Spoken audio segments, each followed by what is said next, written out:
আসসালামু আলাইকুম এভরিওয়ান, আশা করি আপনারা সবাই অনেক ভালো আছেন। আল্লাহর অশেষ রহমতে আমি অনেক ভালো আছি।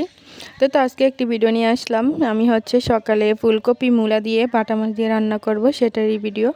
তো এখানে ফুলকপিগুলো আমি একটু ভেজে নিলাম আর কি। তারপর মূলাগুলো আগে সিদ্ধ করে নিয়েছিলাম, সেইগুলো আমি এখন বাগার দিয়ে বসিয়ে নিয়েছি। তো হলুদ মরিচ লবণ সব কিছু দিয়ে ভালোভাবে কষিয়ে নিব।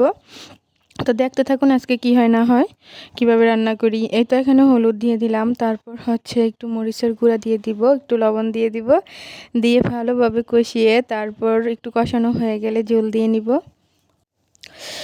শীতের সময় কিন্তু এই শীতের সবজি দিয়ে তরকারি রান্না করলে খুব ভালো লাগে খেতে। তো মূলাটা কার কার পছন্দ জানি না, তবে আমার কাছে ভালোই লাগে, খারাপ না। তো এই তো এখানে আমি ভালোভাবে কষিয়ে নিচ্ছি সব মশলা দিয়ে।